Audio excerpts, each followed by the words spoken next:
like to complain? Well, the fact is that every time you complain, you damage your brain. Just a minute or so of this type of negative talk activates your amygdala, which floods your body with hormones that shrink the hippocampus and strengthen neural pathways for fear and stress. In fact, complaining rewires your brain in the same way as experiencing some sort of traumatic event. Your focus on and talk about what you don't like, what you're dissatisfied with, ends up creating a mild form of post-traumatic stress disorder, PTSD. Now, you might have been told to vent, rather than to hold in your feelings, because we're told not to hold our feelings in, right? So if we're dissatisfied, we're told to vent about it and complain, right? Just get it out of your system. But in fact, that's bad advice. Bad advice. A variety of neuroscientific studies show that complaining causes trauma-level brain changes. Specifically, chronic complaining activates neural networks that are associated with stress and threat detection, making the brain way more sensitive and reactive to certain situations. And each time you complain, you rewire your brain with new neural pathways for fear, negativity, and stress. Now, you've probably heard about neuroplasticity, or your brain's ability to learn and adapt. It's an internal rewiring process that allows the brain to adjust to new and increased demands. Now, you can rewire your brain with new neural pathways by consciously repeating specific thoughts, feelings, or actions. Or you can unconsciously rewire it through habitual ways of thinking, feeling, and acting, including complaining. Here's what that means for people who chronically and habitually complain. Each time they engage in that kind of thinking and behavior, their neurons branch out, making the flow of information easier along those pathways associated with dissatisfaction, negativity, and fear. The neurons also grow closer together. So they spread out and they grow closer together, creating more permanent connections that reinforce your habit of complaining. And ultimately, all of that creates a feedback loop that makes it easier to complain and harder to be positive or grateful. You're going to find more reasons to complain because situations will trigger fear, negativity, and stress, and then you're going to go down that neural pathway. Consider people who have PTSD. They become triggered by things that their brain connects with past traumatic experiences. In a similar fashion, those who complain become triggered by experiences related to past complaints or reasons to complain. I understand. Real PTSD is a more severe or serious condition, but it's very similar in terms of what the brain is doing. Now, you may believe the trauma and complaints are too dissimilar to cause the same type of brain damage. But there's clear connection between the impact on the brain for both. Just as past trauma can make you more sensitive to future stress, especially stress similar to what you experienced when you were initially traumatized, the repetitive nature of complaining can prime the brain for negativity. And that creates a similar hypersensitivity to stress-related cues. Now, both complaining and trauma create self-perpetuating cycles where the brain becomes wired to expect and react more strongly to negative experiences. And in both cases, the brain physically changes in response to repeated experiences. So trauma-related rewiring is a response to a life-altering event. Complaining, while less severe or maybe even impactful, reinforces negative neural pathways through repetition. Now, both trauma and habitual complaining trigger physical responses that can be detrimental over time. So let's look at what happens in your body when you complain.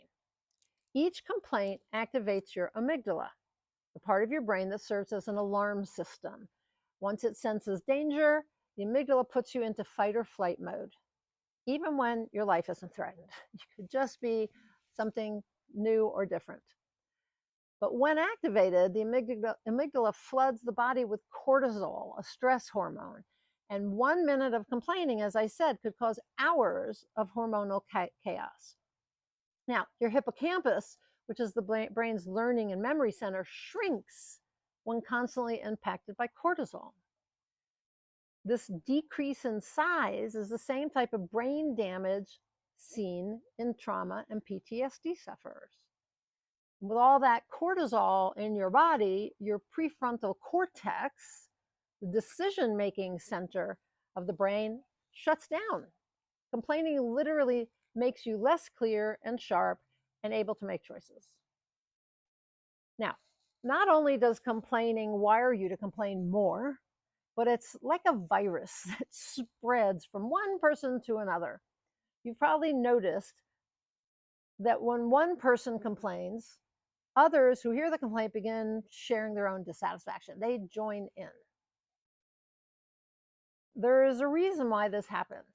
Hearing someone complain activates your mirror neurons, and as a result, your brain copies the stress and fear of the other person. And that creates a desire within you to complain, speak negatively, and feel the same trauma the other person experiences.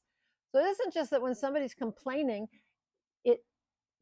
you feel like you just need to join in just to join in. It's that something's actually happening with your mirror neurons that's making you feel like you need to chime in.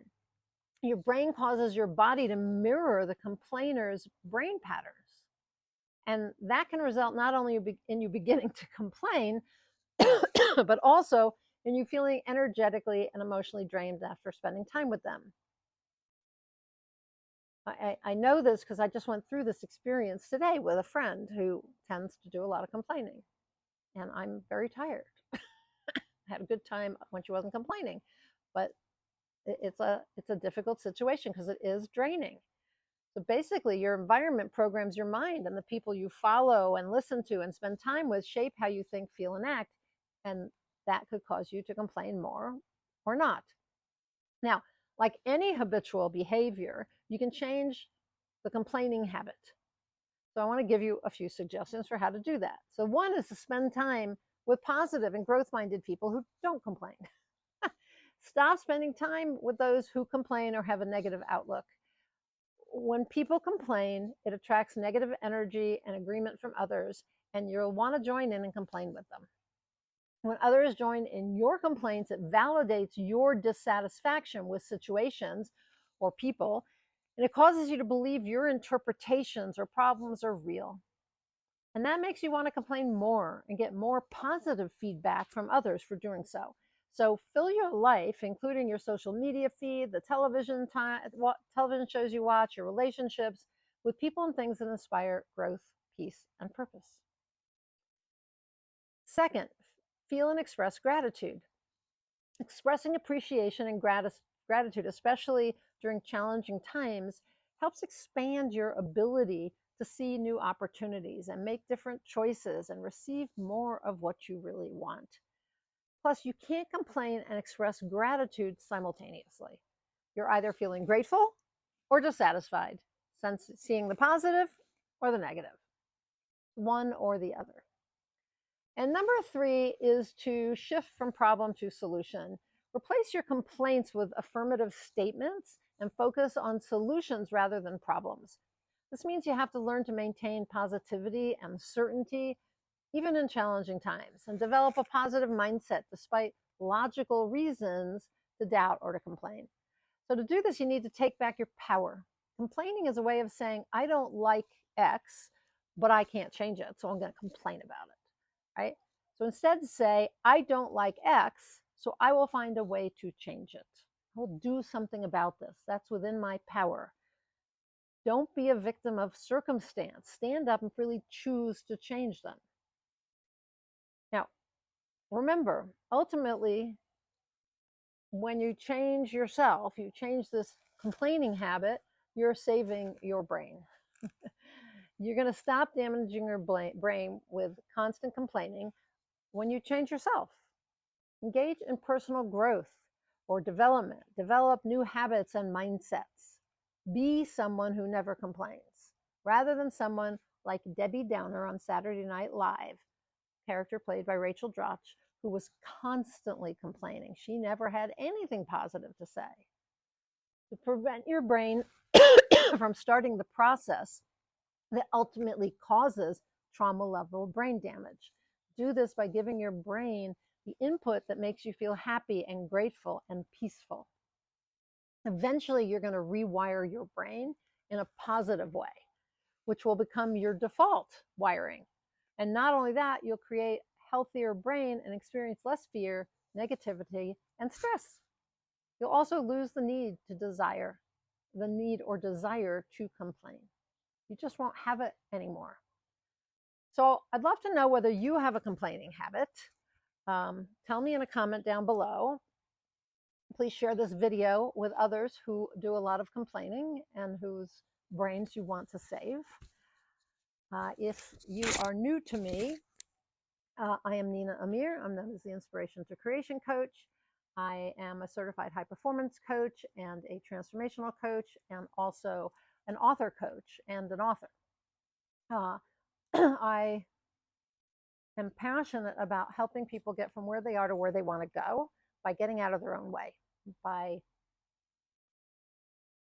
working on changing their identity so that they can be someone who can take the actions necessary to create whatever they want, whatever is important to them, what matters to them. So if you don't feel like you're doing that, that you are showing up in the world as someone who can create what matters to you, reach out to me. Click on the link up above for a free 15-minute session where we can talk about what's going on and see if we're a good fit to work together. I'm also going to put a link up above that gives you 3 different ways to work with me as a transformational coach, as a certified high performance coach, excuse me, and as a member of my Inspired Creator community. So both those links are up above. I hope you will pay really close attention to when you're complaining and break that habit and develop a new habit. You can develop a new habit just by changing your identity. Be someone who doesn't complain. Excuse me. Be someone who doesn't complain. Be someone who sees positivity and opportunities and solutions. If you need help with that, reach out. And until I talk to you next time, go out there and achieve more inspired results.